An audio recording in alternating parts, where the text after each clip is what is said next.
Good day! I'm Demirish M. Di Maano from Olfu Bachelor of Science in Nursing-3. Today, I will demonstrate the proper hand washing procedure. But before that, I will tell you first why, when, and how long we need to perform this procedure. Our hands may look clean, but many germs are invisible to our eyes which can cause diseases. That is why proper hand washing procedure must be done, as it is the simplest and most effective way to stop the spread of germs and also prevent infectious diseases.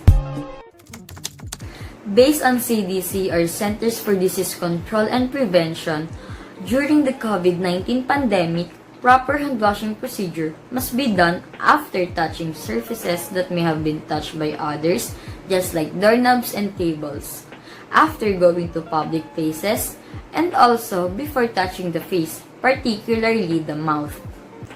But generally, they recommend to perform this procedure before, during, and after cooking meals, after caring for your pet, after using the bathroom, before and after administering first aid, before and after eating, after coughing, blowing your nose and sneezing, and also after handling garbages and dirty objects.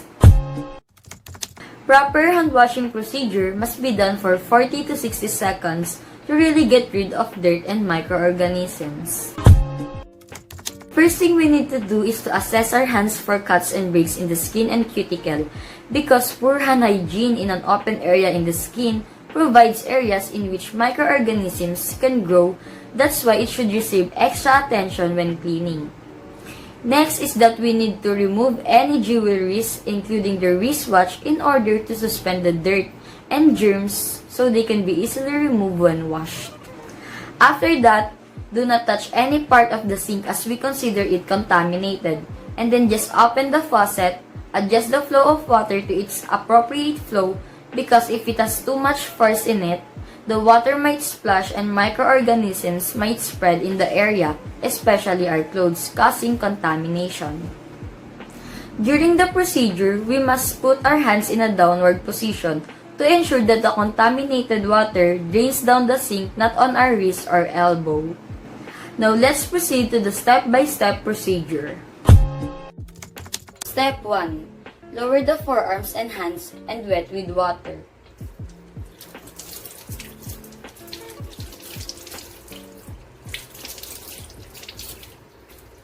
Step 2.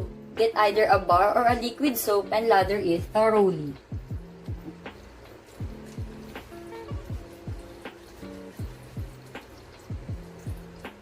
Step 3. Rub hands palm to palm.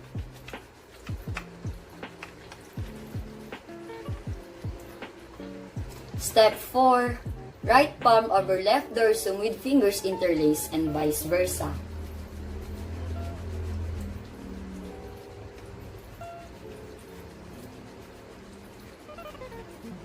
Step 5. Palm to palm with fingers interlaced. We interlace the fingers and thumbs so that it can clean the interdigital spaces.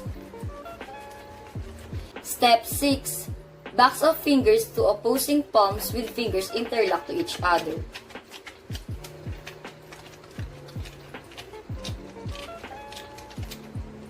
Step 7.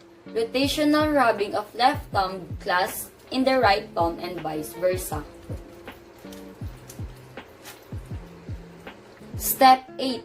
Rotational rubbing backwards and forwards with clasped fingers of right hand in left palm and vice versa. We will include the wrist as well. We do this firm rubbing and circular motion because of the friction it causes, helps loosen the dirt and microorganisms.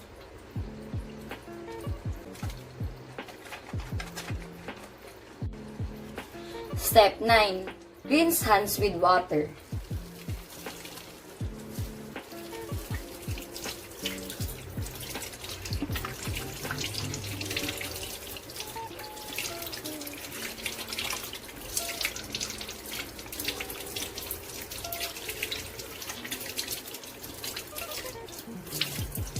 Step 10. Dry hands thoroughly with single-use towel or tissue from fingers down to the forearms or elbow. We do this so that we keep the hands really clean and prevent it from chapping. Step 11. Use the used towel or tissue to turn off the faucet. We do this to prevent the transfer of microbes from the faucet to our hands and discard it after use in correct receptacle. Your hands are now safe. Thank you for watching. Keep safe.